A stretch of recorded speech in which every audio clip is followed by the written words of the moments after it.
Alright, I'll call the meeting to order, community business relations at 6:35 p.m. The only item on our agenda this evening is consideration of ordinance 3004, repealing and replacing chapter 462 street festivals, meeting number 5. The memo indicates that at our last meeting, we unanimously gave direction to staff to make the following change. All special event permit applications shall be approved by the village board, and applications for new special events shall be referred to the judiciary personnel and licensing committee for recommendations. If the judiciary personnel and licensing committee is unable to provide recommendation within 30 days, the new application shall be referred to the village board for consideration. So I imagine that change has been made. And the updated draft is, the ordinance has been drafted according to these changes and is attached for our consideration this evening. So what else do we need to go over? Why did this come back to us? So I was going to, Erica submitted some comments on it. As I understand it, we're here to kind of consider some of those comments, and I think we can. I think they're very reasonable comments. And I think we can certainly incorporate some. They're minor changes to a couple sections. It's right after the ordinance itself. Okay. And it's really three items. So we never considered these are different from. I don't believe that the bid board had, or the comments were submitted last week, and I believe that the bid board maybe didn't meet for a month in the summer and then didn't have an opportunity to discuss them. We just received the ordinance, draft ordinance, like 5 days before our August bid meeting. So that was, I don't know what the language of the markups were before that for us, but I don't remember seeing a draft ordinance. We provided it the last, let's see here, in the notes. We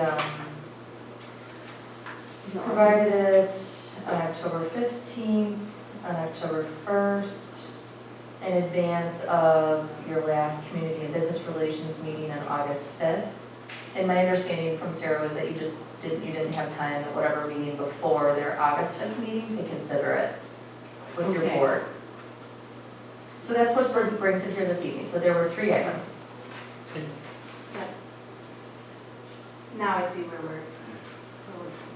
And I'm trying to go through, I just tried to do some pre-work, and so I think we can, if we tweak the language, I think we can get to a place. Yes, I definitely want to. So, Erica, do you want a chance to speak to the committee?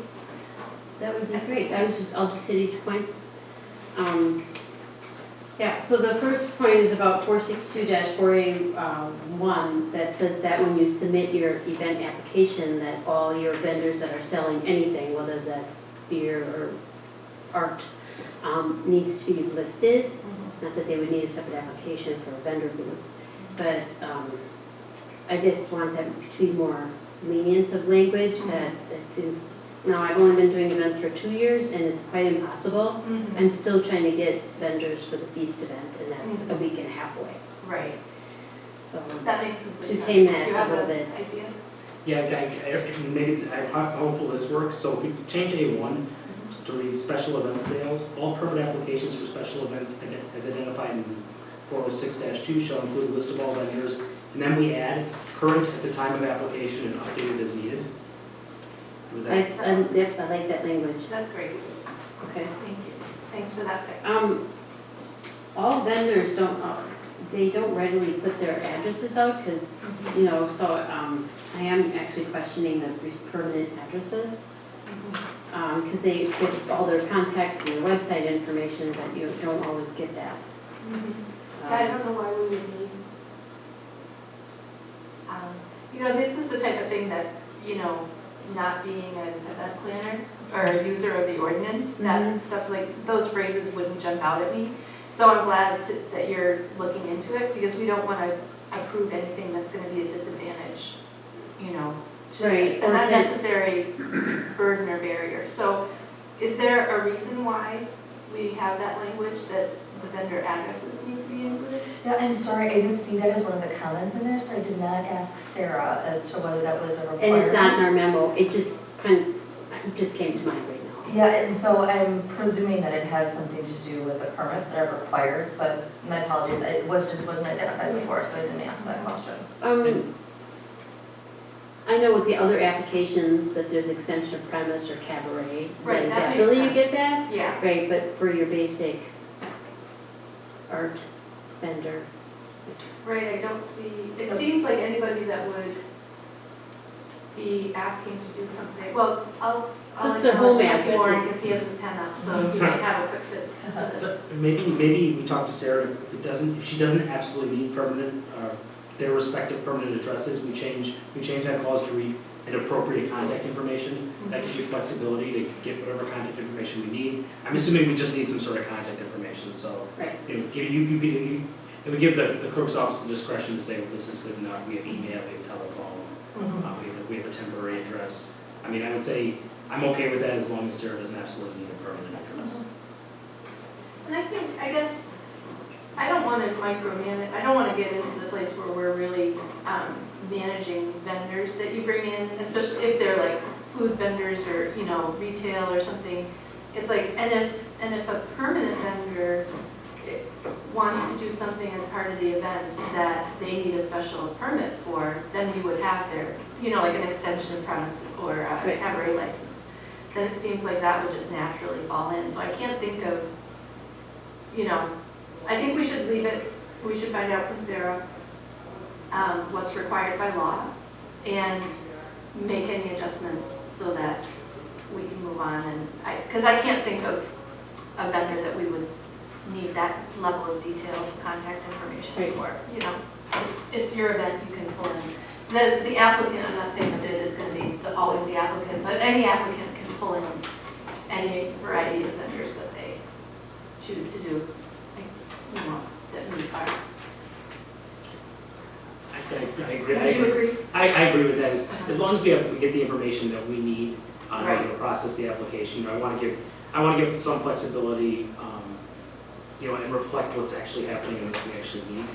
So I would favor a switch to the more flexible language, if respective permanent address is not something that's really necessary. I want to be able to contact the vendors, but I'm hearing that we don't necessarily need a permanent address or get a permanent address all the time in order to do that.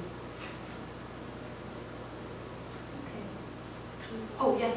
I don't have an answer to the address question either, but I did follow up with Sarah on the general concept of this, and it was her brief thought, I think my thought as well, that an approximate number and type of vendors where it was acceptable for the application, just that staff knows if, yes, food will be involved in the health department reviewing it, or if it's going to be, you know, category or things like that. So as long as she was comfortable with the approximate number and type of vendors, Okay. if the names came in later, if the board was acceptable putting the names later, she had no problem with it. But she Oh, thought for reviewing purpose, knowing general, Kind of a scope. It's Yes. more of a scope and question. then if the, as trustee Ward mentioned, if they were provided prior to the event, that would be fine to just add it to there. But that was her quick thought when I asked her this afternoon. But we would great. definitely know how many vendors spots That we you want to have- fill. Yeah, and that comes in on the plan. Mhm. So I think that using that level of language, that level of description, approximate number and types, I think anything more than that. Yeah, I'm good with that. Much as I love my own language, I'm good with that. Thank you. Thank you. And, All right, the next point is about 4A, number 5, additional vendors. Again, just from the past 2 years of my experience doing this, the brick and mortar businesses have great intention, you know, in meeting deadlines, but that just doesn't happen sometimes. And the impact on the bid as far as the event itself thriving, I think would be fine. It's just the impact on the business that didn't meet that deadline at the time that the bid is submitting the packet. You know, because I know the policy is to have it in for existing events more than 60 days out, which I put a note, well, that's more like 75 days, you know, to get things notarized and, well, no, to get it into the packet, Got it. you know, in order to meet the deadline for the meeting time. That's a concern, you know, because I don't want to hold a bid packet because one business, Yeah. you know, and so how does that reflect on the bid going forward and meeting the appropriate deadline? We're holding off and coming in 60 days, and then the authority goes on to Sarah to see where's the agenda, what's on the agenda already for the next upcoming meeting, now that you're less than 60 days, and to have her make that decision. I don't want to really put her in that position.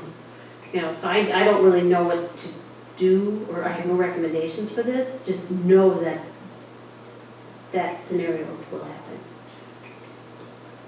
Trustee Warren? And I can take a stab at fixing this one too. Okay. So that second sentence, how about we say something, and again, I think this gets us to a place where we're getting the things in, we're just getting them as they kind of roll to reflect what our process is right now. Say something like all available permits, i.e. all available permits, i.e. extension of premises, temporary Class B retail license, and application for short-term cabaret license, etc., and applicable fees should be submitted simultaneously, concurrently, and updated as appropriate. What about that last sentence?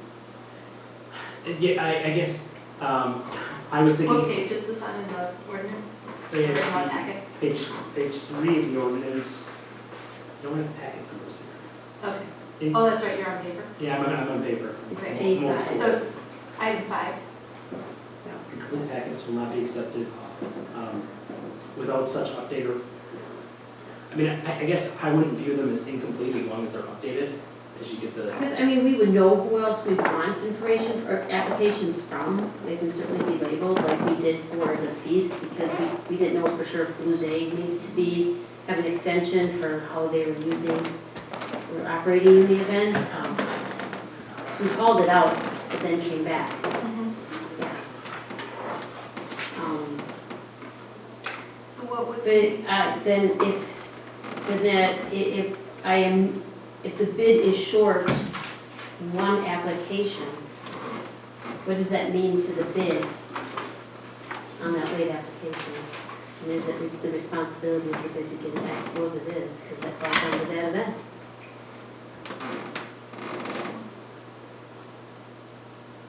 I guess I would need more, I'd have to hear from Clerk Brockman's side what she defines as incomplete and see if we can, kind of what that actually means. So my quick understanding with this one is that, it's her opinion, this is the discretion of the board as to whether or not you're willing to review applications, or applicants and applications multiple times. I think, staff was under the impression that the event should come to the board once, as opposed to coming back 2 or 3 times with modifications to it, and then not, using that, okay, it's approved the first time, now it's impacted the second time, probably go back and reapprove the first one. So I think it was more her impression that staff should only be bringing the application to you guys once, Right. and not have to review it several times. So if there is a late addition, I don't think there's issue with us accepting it and bringing it back, but I thought the goal was to not have multiple meetings on one day.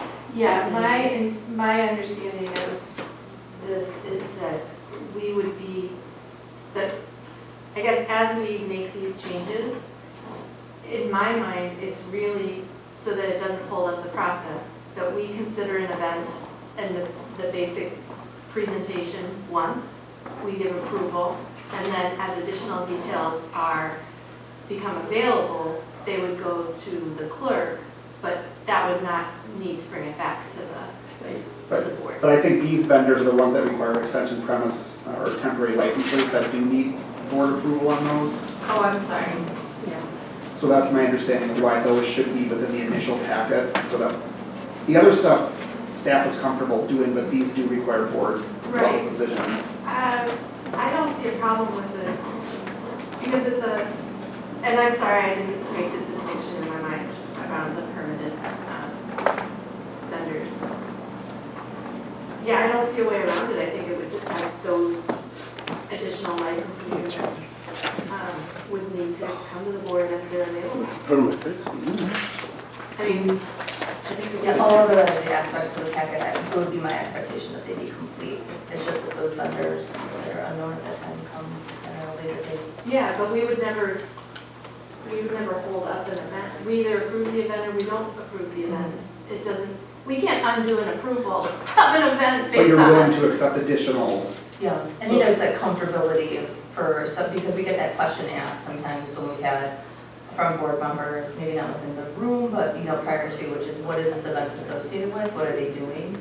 You know, so it's just that clarification all the time. So if you guys are comfortable taking them as, you know, as after an event application has come in, you know, that's fine. Oh, I think we have to. Yeah, I don't think there's another way around it. So we have, so in other words, we have to see these, the board has to see these. Yeah. So it'd be ideal to get them, it would be ideal to get them Yes, through this process. However, if there are some that lag behind, it might make sense to,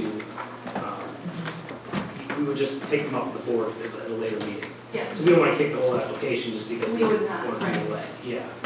I think that's where we want to get to with this Yeah. approach. I think for all other items, I think Sarah is looking for all the rest of the items to be completed, That so, makes sense. yeah.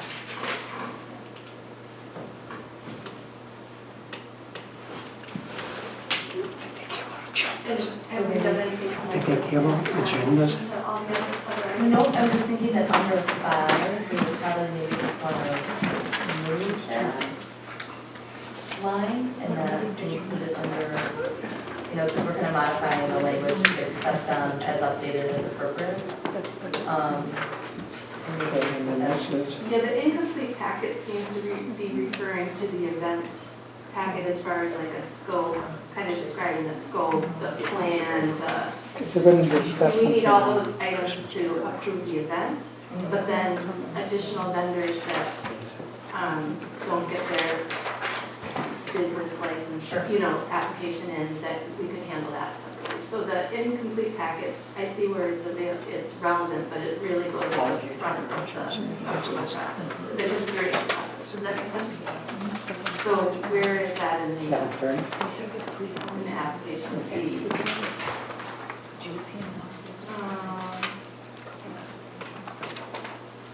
So we want to put that right at the top, in other words? Maybe we put it right before paragraph 8, right after 39, 40, after the village website. Then we put the incomplete packet piece. Yeah, that makes a lot of sense there. And then take it over. But then it seems like 1, 2, 3, 4, and 5 list the things that need to be part of the packet. And so maybe it's saying, ideally, all of this would be addressed in the packet. But under additional vendors and under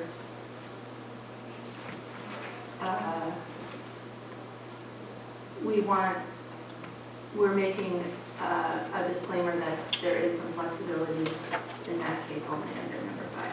And where was the other item where it was like we changed the language, it was general, is that number 1? Number 1 was right Yeah. next to the other.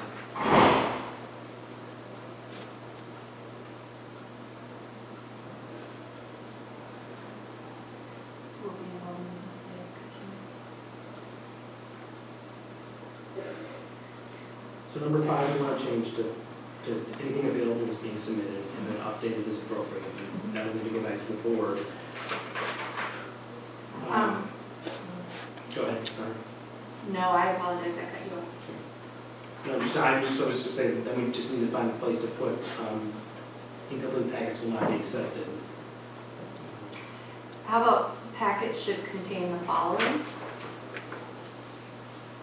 Where are you? Under A, we could, instead of incomplete packets will not be accepted.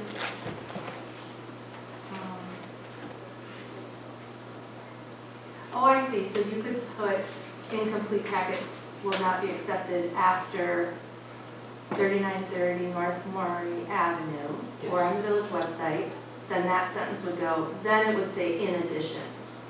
Yeah, I think. And then all these things would be addressed. Yeah, and then- that's right. Okay, and then under 5, maybe, additional vendors, keep the first sentence as is, And then the second sentence,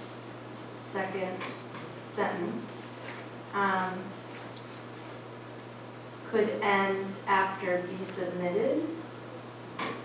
Oh, maybe shall be submitted simultaneously, concurrently, when possible, And updated as appropriate? and then, and updated as appropriate. Does that make sense? Yep. Yeah. Okay. And then all the gonna have to bounce up to us too, so hopefully we have as much submitted on the front end as we can, because Yeah. So that's clear enough? Yeah. Sometimes when I'm editing on the screen. Okay, Erica, does that address your concern? Yep, that Okay. certainly And does. Bart, from the staff, based on your conversations, it seems consistent? Okay. That's correct. So to recap, we have changes to the introductory paragraph, changes to A1, and changes to A5. Before we go on to the last point, I want to put another one in the middle here, where it says late applications, which is part of this conversation. And that's letter B, when it's filed less than 60 days for existing events. And I know it says the clerk shall have the authority to consider late application where good cause is demonstrated. Well, it's late because we couldn't get all the information. Is that undue stress put on Sarah to make that decision, or, I know that there's been several events that have been on your board's agenda less than 30 days out in the past couple months. Even the one on the agenda tonight is in the same one.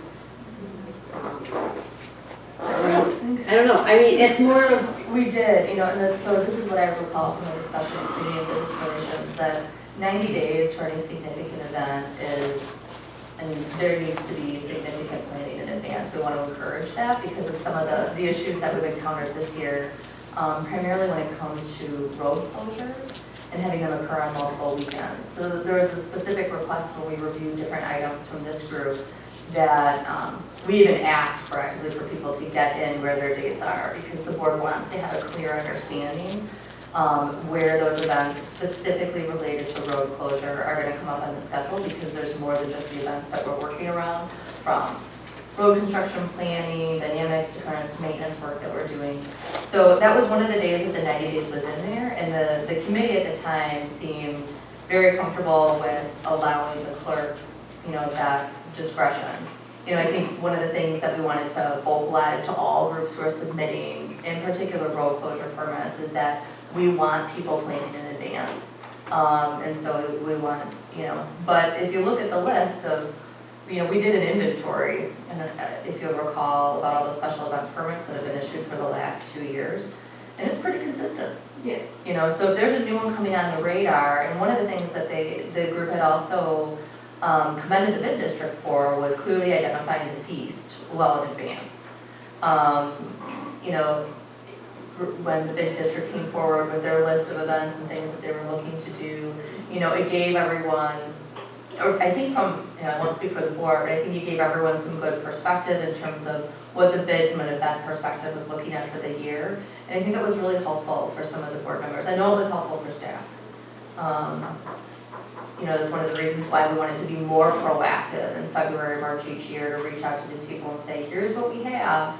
And if there's something else that you're thinking of, we really want to be communicated to about that, so that you guys kind of know what's on the radar every time something comes to you for review. But that's what I remember, and I may not be all of it if you do. I feel like we did have a conversation, we touched on that phrase of late applications where good cause is demonstrated. And it seems like the operative word here is good cause, because it's so subjective, Wait, I'm sorry, where are we exactly? We're in item B, right So after, right after 5. on that page 3, that third page. Oh. Right after. There we go. Because I think before, in some earlier drafts, it read that it was required in the 90 days. And we had specifically said, well, there could be something that comes up that we would really feel, this should be reviewed, or because of logistics, no one would have had capacity to know about it, so.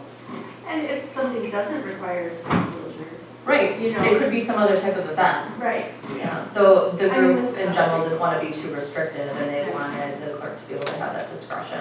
Because she was going to be reviewing all the other permits that if other ones were needed, whether it be extension of premise or something else at that time. Mhm. Yeah, I mean, I would have an issue with, I don't want to give late notice to shutting down a bunch of streets and, Right. we're 30 days out, but, for smaller events that don't necessitate that, I'm okay with the clerk having discretion to say, hey, this is good cause, why this couldn't be turned in, and we'll consider this.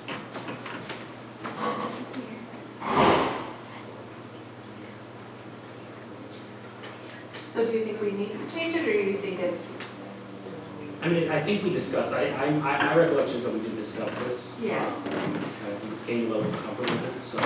and staff with it? And Sarah was comfortable with it at the time. So I don't know, I can't think of an alternative. I don't think removing it altogether makes sense. I think we're saying we'll just leave it as. Yeah, I think so. Thank you for raising that concern. Then the last point is about the fees. The only thing that the bid board is requesting is that at the time of the consideration of the full special event, that we know, you can't give an amount, but you can say, we're gonna expect you to pay for police, for barricades, for the labor, Right. because that amps up, I guess, the sponsorship efforts too, Exactly. you know? We actually reviewed that, and we're pretty confident that you can be given a pretty good estimate at the time of consideration. Yeah. So I don't think that that's unreasonable, so that, I think that is the intent and the expectation is that the applicant would be communicated with, so it wouldn't come as a last minute.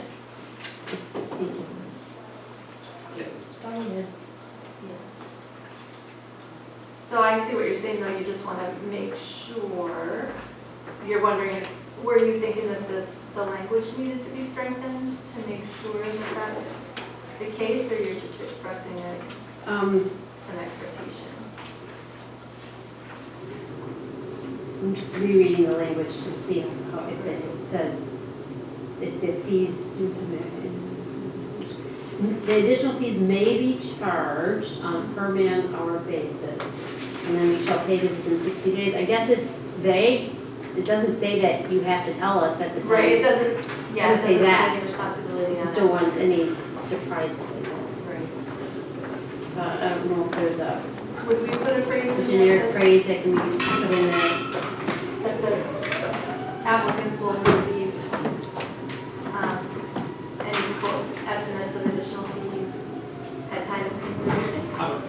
How about the village will use, might just make it a little bit, village will use best efforts to estimate reasonable fees at time of consideration. It's really just, it's maybe not the fees, but it's the expectations of these types of services or labor hours. So maybe narrow it down to these additional fees, those will use best efforts to estimate these additional fees at the time of the application. How about any additional fees Do that, at yeah. time of application? Okay. Would you do that?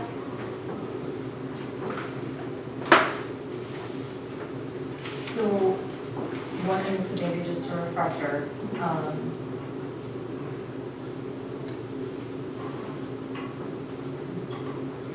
there was a,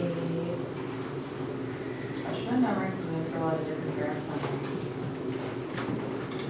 But I thought we revised this section specifically to address the fact that we were, but maybe this is just the permit fee, everyone's gonna be charged the same amount. That's the permit fee. Permit fee, okay, yeah, I think it'd be great to put it in motion,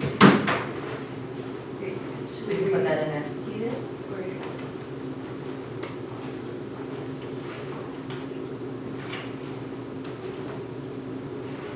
So after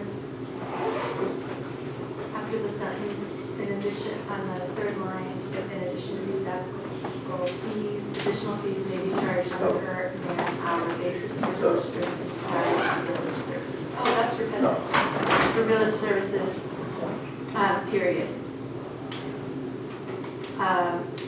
The village will make will use best efforts Yeah, to communicate any additional fees. any additional fees that may be necessary at the time of application, or consideration, Yep, exactly. period. And then the applicant is required to pay all fees, everything else is the same. Got it. Excellent. And then we found a redundancy in the Yeah. process, so. Okay, anything else? No, that's all I have, thank you. Thank you. Welcome, trustee Walker. Anything else, Bart? Nope. Anything else, trustee Warren? Nope, not for me. Anything else, trustee Walker? Okay. We basically were just going over the comments that they submitted that are in our packet. So process-wise from here, would the committee, is it the pleasure of the committee to advance this ordinance to village board for approval once these changes have been made? They're not substantive in my mind. I'm fine with that. I think last time we had suggested that we advance this to the board, but I understand there were some revisions that just came in. So. I'm fine with it as well. Then do you want to make a motion, or can we just give direction? That'd be great. You are. Yeah. Go ahead. I move to advance the ordinance repealing and replacing chapter 462 street festivals of the Shorewood Municipal Code to the village board with the suggested revisions at tonight's meeting. Second. All those in favor? Aye. Okay, unanimous. Oh, 7 o'clock. I will adjourn this meeting at 7:11. Because that's all of our agenda. Second? Oh, it's actually not the correct time, 7 to Right, 6. oh, I thought you were going to extend the meeting until 7. No, I didn't know. Yes. okay. Meeting is adjourned. Thank you very much.